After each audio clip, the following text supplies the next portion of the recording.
We are back. Manning Up in the Kitchen. Chef Amir Tracy Muhammad. Welcome back to Manning Up in the Kitchen. I know y'all say, oh, we just saw you yesterday. No, last night. And the night before.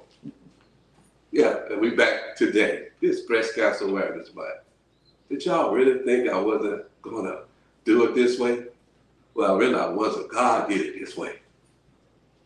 To God be all the glory. We thank God for Annette Eason 2 days ago who came in and talked about her fight. It's our fight. The walk that's coming up in here in town this coming Saturday. And we had our fantabulous sister Sharon Smoot Johnson last night. The closet. The closet down there in Vesta. And she talked about the men, Real Men Wear Pink, the fashion show that's coming up this Sunday. Man, what else y'all gonna be talking about today? I'm glad you asked. If you didn't see the advertisement, we have an incredible woman of God, a minister, an advocate, an activist with the breast cancer awareness movement. Not only breast cancer, all forms of cancer. Can, C for cancer, A for awareness, N for network. Did y'all hear that? Cancer Awareness Network. Yes, we have one of the original founders. This organization is one of the oldest organizations, but newest at the same time. They never get old because they always coming out with something new and refreshing to help those who are going through treatments of whatever form of cancer with resources. I'm not going to say it no more. I'm getting excited. Brothers and sisters, ladies and gentlemen of the Manning Up in our supporters, our allies in this fight, I present to some and introduce to others our friend in this breast cancer awareness movement, the cancer awareness movement, Minister Loretta Herring. Here she is.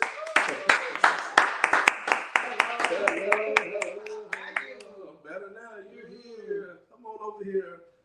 To God be the glory. Here we are.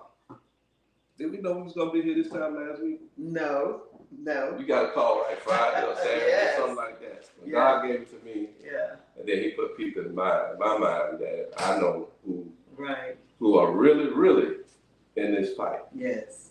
And you're in this fight in a double and a triple kind of way. Right. You're intimately in this fight, in this battle. Yes. Please have a seat, Mr. Harris. Thank you. Welcome to our home. Beautiful home you have. Thank you. Thank you so much for inviting me. I love your studios. Nice. Well, it's a little something we do.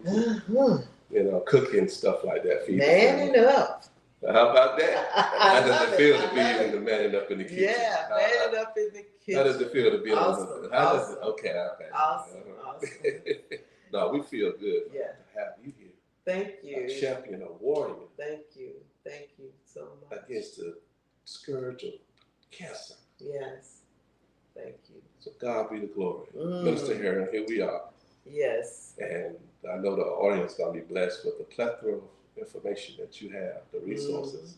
Yes. So tell the people in the audience tonight who don't know you, who you are. Okay. Where you from? Okay. Just give them a little bit about yourself. Yes, I'll do that. My name is Loretta Goodwin Herring. I am an advocate for cancer patients, all type cancers. And I know this is Breast Cancer Awareness Month, and we're celebrating the lives of those people that are in the fight. But guys, cancer doesn't sleep. Cancer doesn't have a special day. Cancer doesn't have a special month. Every day a cancer survivor is fighting, they're fighting 365. Yes. Every day of the year. And so I just applaud you for your efforts and the work you're doing. And so one of the things, before we really get started, one of the things I've always been taught is whenever somebody invite you somewhere, you always tell them thank you. So God has blessed me with the skill of art. And this is one of my pieces. I call it Bloom Where You Are. And it's a piece that I did and entered it into a show in Georgia. And so I want to present this to you because whenever I go to somebody's home for the first time, I like to give them a little gift. And so that's my way of saying thank you. Well, I don't see nothing little about this. That's a rose, right? Yes. I think that someone said he's a rose of Sharon. Yeah. And then look at the other guy. I got a rose. You gotta say that. Oh, yeah. Yes. So this ain't nothing little about the Rosa Chapel. Yes.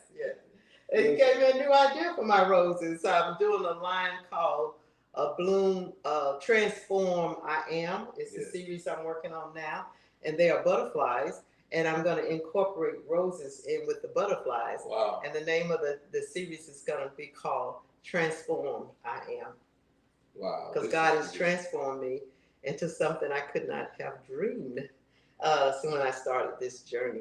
Absolutely. And so I just thank you. No, thank you. And it's going to be in a special place in our home. Okay. Praise God. Praise God for that. This big, not little big, this is big gift. Big gift. I'm very grateful because I'm just being obedient to God. It's from the heart. When you do stuff, agape love is when you do things without looking for nothing in return. Yes, that's what it is. But this is right here is invaluable because I know it came from your heart. Yes. From your spirit. So yes. Thank you very much. You're welcome. You're welcome. So you can finish telling the people. So back to who I am. And so 28 years ago, my mother got diagnosed with lung cancer.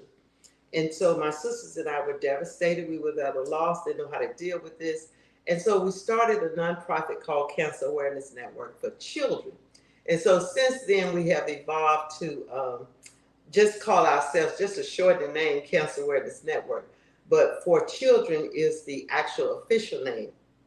And so we've been doing this work, like I said, for 28 years. And I'm so excited that in those 28 years, I've seen a lot of things happen, a whole lot of things. One thing that's so devastating and I'm very concerned about is that when we started the journey 28 years ago, the number one cancer was the number one killer among African Americans. I better put it this way, not number one killer. More of us died from cancer than the other races. They would get it more. There were more white people with cancer, but for some reason we were dying the most. Those numbers has not changed. We are still the ones dying the most from cancer. And there's a lot of things that go into why that is. We probably don't have enough time to kind of talk about all of them, right. But I just want to put that information out there and that we do know early screening saves lives. So anything you feel abnormal on your body, any parts of your body, get it checked out. Please, please get it checked out. Don't wait because the earlier you find it, the better your prognosis. And there are some cancers that it's like a bump in the road, like prostate cancer is one. Colon cancer, another one. If you catch those cancers earlier, you don't have the same results at the end. So we encourage people to get tested. Right. Make sure you pay attention to all of your body parts so we can make sure our people are living just as long as some of the others are. Absolutely. Yeah. That's one of the things that we talked about was that you mentioned, I don't want to be redundant, that we'll diagnose less, but die more. Yeah. So that math ain't math. You're right. Right. So we got to know that. We got to find out what's going on. And we will, God going to bless us with the answer. He is. And we ain't going to speculate. Yeah. But we want the actual facts. Right. And don't apologize for redundancy in your statements. And I say that because I've been doing this for 28 years. We've been saying the same thing, and it's not making too much of a difference. So let's say it every day if we have to. Because we got to get that message out to our people, especially our men, women too, but especially our men who are a little bit more reluctant about getting those tests done. Well, I do. I always say this as a man. My birthday is in July. Okay. And around my birthday, I always get my prostate checked. That's a gift. Very good. Very good. So I'm grateful for the life. Thank you for that. I got to do things that will preserve my life. Right. And that's what I do for me. Right. And for your family. It's deeper than me. Yes. For the whole, my children and everybody. Yes. So that's how deep it is. So, man, we're encouraging you. Yes, please do. Don't punk out. Put it like that. See, what else we got? They understand that language. That punk out. Don't be like me and man up, bro. Yes. Your wife and girlfriends, your mother, your children depending on you. Yeah. All right, let's go back. Okay. So, like I said, we've been doing this work for a number of years.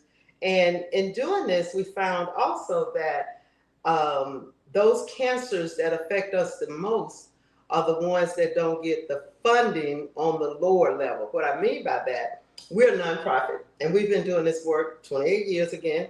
And so, for some reason, we've had challenges getting funding for the work we do. Let me tell you what we do. when a person gets diagnosed with cancer, it's devastating. I mean, you don't even know how to process that in your mind. And so we always encourage people as advocates to take somebody with you. And even in that, you still a lot of stuff that you miss.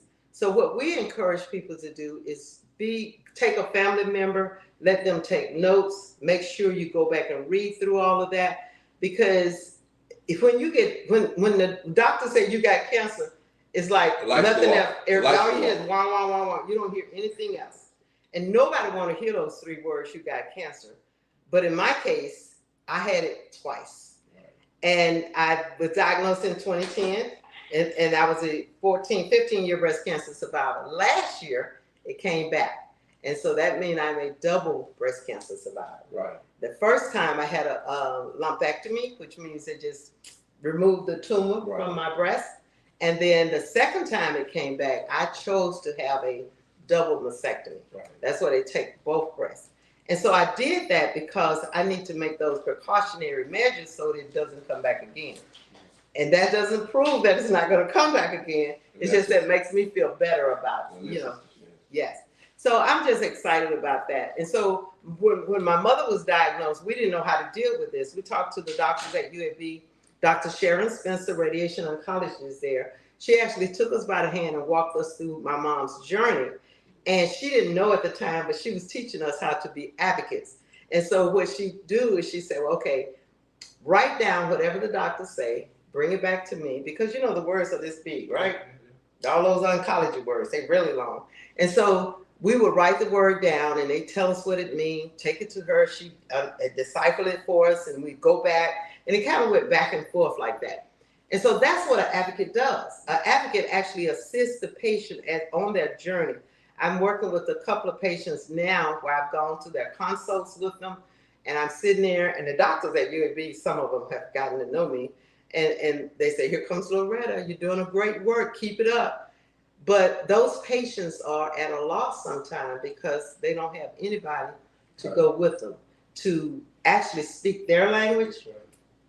There's a big divide in our community when it comes to the language, the jargon. Yes. And so if a doctor say, for example, if a doctor say to you, you got a hypertension, you may not know what is that. But if he said you got blood sugar, our people know what blood sugar is, right? So it's the same thing with with cancer. If they're not speaking our language, sometimes we get lost in the terminology. And so we're there to support them. Cancer Awareness Network has actually give away $10,000 every year to cancer survivors who are in treatment that are dealing with some type of financial toxicity. Right. What that means is you may have a shortage in your income because of your diagnosis. You may not be able to get to your appointments, to your doctor visits. So we provide them with a check, $250 per patient. So we may be servicing anywhere from 15 to 20 patients every year with those funds. So in order to do that, we have to really solicit and do fundraisers and get the word out what we're doing. Absolutely. So that the monies can come in, we can help our people. We try to partner with other organizations that's doing some of the same things. And so we encourage people to, if you have a need, speak up. We don't know the patients that's out there until they let us know. Absolutely. Most of our advertisement is word of mouth. We have a couple of doctors working with us at UAB. Dr. Erica Stringer. She works with us with Erica Stringer Reeser. She's an oncologist specialist at UAB, hematologist oncologist, and Dr. Sharon Spencer, the radiation oncologist. And Tamia Nolan is on board with us also. She works out of the community engagement office at UAB. And that's a good thing, because sometimes with the HIPAA laws, they really can't tell you for the most part, most times. So that's why. HIPAA laws kind of went out the window during COVID. I don't know if anybody noticed that beside me. They claim HIPAA laws, but during COVID, who cares? When people are dying, you got to fix it, right? So the HIPAA laws were still there, but you weren't focused on it a whole lot. And so now what HIPAA laws mean is that if I got a patient, if I'm a doctor with a patient and they need a service, I can refer them to the service. Right. But I can't tell you who they are. Do that make sense? Absolutely. So I can't say Loretta has cancer, but I can't tell Loretta, go see Cancer Awareness Network. Absolutely. You know, so those are the kind of things that we really rely on with our That's very doctors, good. and they help us with that. So funny you mentioned about the HIPAA law, because we had the same conversation during COVID. So what happened to HIPAA law? Y'all telling it all. Yeah, because it doesn't matter when people are dying. And so we just got to get that serious about our people, Yes. as we did with COVID, and so that our people are not dying anymore. Right. I was in a conversation with someone the other day, and they were talking about how all this technology, we got these breakthroughs in science and research. And my question to them was, why are the Black people still dying the most of cancer? Yeah. Nobody can answer that. Yeah. And I ask that to every scientist I run across. Because if you're going to write proposals, you're going to get funding, you need to figure out how to help us do what we need to do. Absolutely. And so, yeah. So back to my story. I can talk. Y'all, let's talk you know, about, I love a segue to your Yeah. story. Yeah. Is our voices. Oh. Colors of Cancer that Yes. I had the honor of being a part of. Yes. That particular play. Yes. We got to contact. We've met a lot of great people Right. that either have been diagnosed, Mhm. survivors, or caregivers. Yes. People that was involved in the fight. Right. That was at the Harvard Center. Yes. That Yes. was beautiful. And Yes. we'll talk. I think you got a little. Yeah, we have a book here. Before I show you the book, I want to talk about that stage play. It was called Voices of Our Voices. And it was a stage play we started about maybe a couple of years before the pandemic. We held it at a couple of high schools, and then we went to the Heart Center where you were. And so what that did, it opened up a door for cancer patients to share their story. A lot of times when people are diagnosed with cancer, their families don't know the intricate parts of what they're dealing with. They just know mama got cancer, her hair came out, she's losing weight, I hope she lives. You know, that's it.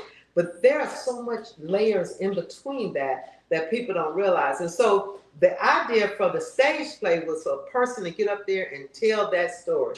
And when they told their stories for the first time, sometimes families was just hearing the real story. And so from that, we decided to write the book, Our Voices. Our Voices is a compilation of stories. It's 20 cancer survivors sharing their stories. And your friend, Courtney Tusom, is in the book. And so, and you're in the book. Are you in the book? I don't know, but No, you was at the stage play. I was there. Okay. And so we have people telling their stories about the different types of cancer. This, because we service all cancers, there are different races, different types of cancers. But most of all, the reason we did this is so people can have a conversation about their cancer journey. We don't talk about it enough. And this piece will enable people to have a conversation at the dinner table about their cancer, what their cancer looks like, what they're going through. There's some funny stories in here. There's some tear jerkers in here. There's some real serious stories in here. But all the stories, if any cancer patient read this book, they're going to see themselves in one of the stories. Where can somebody get that book? You can go to our website, cancerawarenessnetwork.com, go to our fundraiser page, click on buy the book, that right there. And it's on Amazon, so you can get it on Amazon. What the website again? Cancerawarenessnetwork.com. There you go. That's the website, cancerawarenessnetwork.com. And you can scan this little QR code, and you can see that little QR code right there. This one. Yeah. No, this one right here. Okay. It's a small one on the brochure, our QR code. But if you key in cancerawarenessnetwork.com, you can go to a fundraiser and you can find the book. Also on the page, because, and by the way, all proceeds from the book go to the program. Right. None of it comes to me. Even though I'm the author of the book, I don't get a dime from this. And I wanted it that way because we have to figure out, be creative and come up with ways to make funds so that we can service the people we're trying to service. Not only do we do the funding for them, but we also offer at Christmas, we have a program called Holiday Cares, where we actually pick 2 or 3 families that are struggling with cancer who can't make Christmas for their kids. So with those women with breast cancer, whatever cancer with little kids, and they need that, we give them $500 a piece. So that's one way we actually help family members. We talked about the donations we do for families struggling, and we talked about scholarships. We do scholarships high school students going to college, if you have a family member with cancer, all you have to do is apply. Right. And you can find all that information right there on the website also. Thank you very much. Yes. So we, you want to go ahead? Yeah, so those are the things we do to raise money. The other thing we do to raise money, and I want to share this with you, is the Colors of Hope. This is the banquet. We have the Colors of Hope November 2nd, and we have the 5K Saturday, coming up Saturday. So those are the fundraisers that we use to come up with the funds to help us make sure cancer survivors do not walk the journey alone. Make sure cancer survivors have somebody by their side, and we have people right here waiting for them and take them step by step through that process. So all you have to do is give us a call. And we have one more to telehealth. Oh, telehealth, yes. Let's talk about telehealth. It's very important. Telehealth, yes. Telehealth is so important because what we found out during the pandemic is that a lot of seniors, this was senior citizens, did not have communication with their healthcare providers. And so we were able to create this program to teach seniors how to be computer savvy with their cell phone and with tablets. And so what we did, we wrote a proposal, got it funded, and we go to senior citizens and we take a crew out with us and we sit with them one-on-one and we teach them how to go step by step. First thing you ask them, you say, well, do you have an email address? They said, no, I don't have an email address. If you have a cell phone, a smartphone anyway, you got an email address because you had to have it to get it set up, right? And so I have to share that. We share that with people. And then we have students from Lawson and UAB that we've hired to go out with us and teach them one-on-one how to use those technologies. So you're bringing that technology. Yes. So they could be at home and at the hospital, the doctor's office at the same time. Right. That's right. That's right. That is good. So thank you so much for all. This is not all. This is a lot. A lot of resources. Yeah, it is. Resources. Right.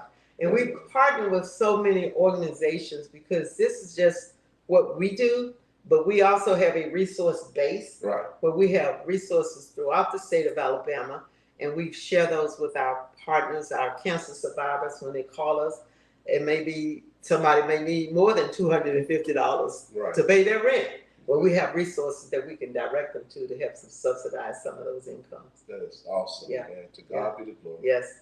Ladies and gentlemen, for the walk this Saturday, that's the QR code. That's what I was pointing to earlier. Yes. We have to make sure you get this one for the banquet. I mean the brochure. The brochure, and you have a QR code for the banquet. Is there a QR code for this? No, it's not a QR code. Well, it's on the website. Yeah. That's what it is. Yeah. So, man, I'm just so thankful. Thank you. You know, to have you here, and to have you here is have the whole organization. Yes. And then some. Yes. So to God be the glory. So you started out blessing me with a beautiful rose. Yes. I don't have a rose to give you, but I do have a slice of that bean pie. Oh, I like bean pie. Yes. Here's your piece. Okay. So this is the, ladies and gentlemen, for those who have not seen this time, first time watching, we'll watch this. It's the original. Well, this is the original, but it got blueberries in it. Okay. And so this is what blueberry bean pie. Since you caught doing something sweet. Okay, give me some sweets. Here you something that you can test. Thank you. Okay. Yeah, very. All right, right here on the Man Up Show. Yeah. Say one more time. Lord have mercy. Sure enough good. That slapped your mama good. That is. And you got berries in it. You said blueberries? You got your navy bean for your vegetable. You got vegetable and fruit. Blueberries and navy bean. I like this. Yeah, this has 3 times more protein and fiber than the sweet potato pie. Wow. Really? It's very more healthy, but you still can't eat too much of it. I might eat too much of this. You see these slices getting bigger and bigger. It's a blueberries. That's delicious. Yeah, so that's something I was working on. Since you missed COVID a lot, I started working on it. And I think we just really got it. Really? Okay. I love mine with ice cream or some whipped cream on top and with coffee. It's a good one. That right there is very good with coffee. Okay. That is delicious. I'll be the one. That is delicious. And you did this? Well, I got a witness over there. Hey, witness. It is so good. Yeah, it is so good. So tell me, how do I get one of these? That's your power there. You got 7 more slices. Wow. Look at God. Look at God. Thank you. So if I want to get one in the future, I understand this is mine and I'm going to take it with me. I think there's a song that said, dial them up. Just call them up. Dial them up. Tell them what you want. I hear you. I can do that. I can do that. And I want to say to you in our conclusion of this episode, I want to personally thank you and the organization for all that you do. Yes.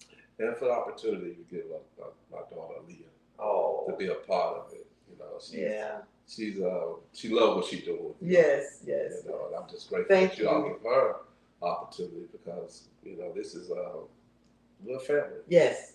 You know, you see your children get involved, and the other daughter she's involved. Yeah. All of them have been involved right. with this movement. Yes. So that's what you call victory over death. Thank you. That's what you call victory over death. That's right. That's right. See what I'm saying? That's when the children and the family can keep process what they're dealing with at the time, they're able to be a part of give back at the enemy. Yes, that's right. See, that's right. So I'm so glad you mentioned that. Yeah. I am so glad. You know, we had our banquet, was it last year? Yes. And Sheila Smoot is our MC again this year at our banquet. And we have a great musician, Didelius Hill, who does the jazz music. And it's very kind of semi-formal and everybody have a good time. And Sheila and your wife were good friends. Yeah. Aaliyah came up to get her an award and Sheila just lost it. She just lost it.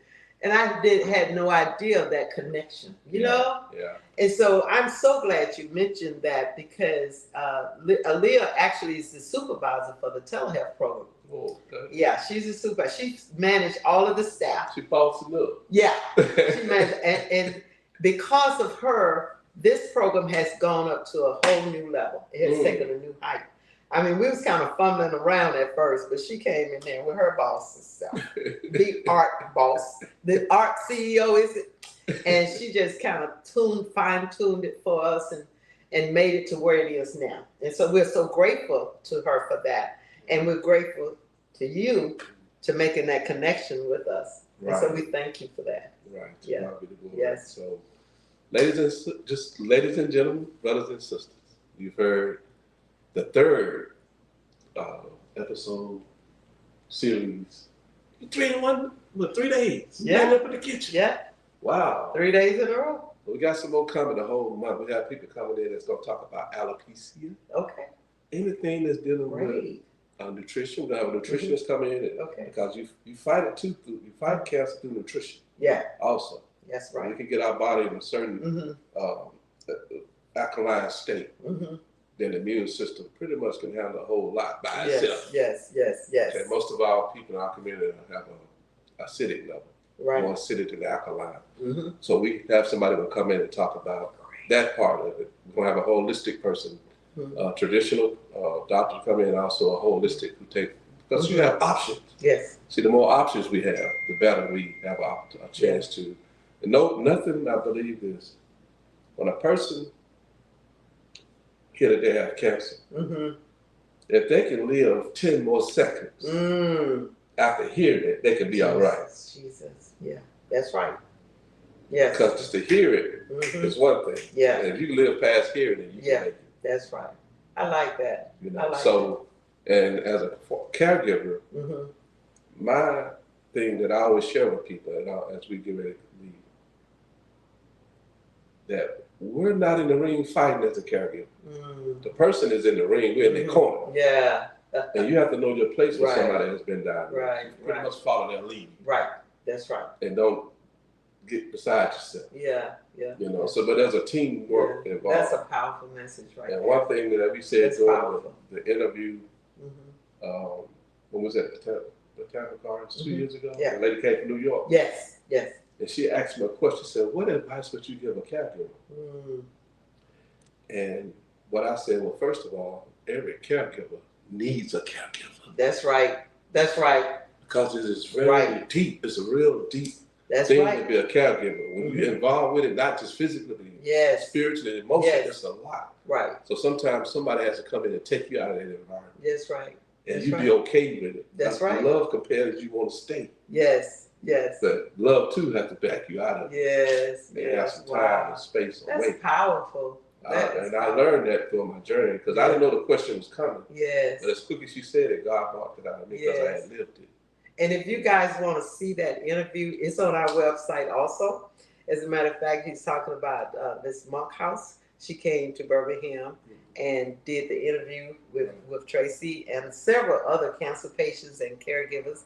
And so if you want to see that interview in its entirety, go to our website and you will be able to see all of those interviews. If y'all want to see me again, go get that.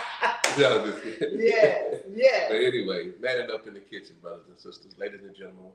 We're in Birmingham, Alabama. It's around getting close to 6 o'clock p.m.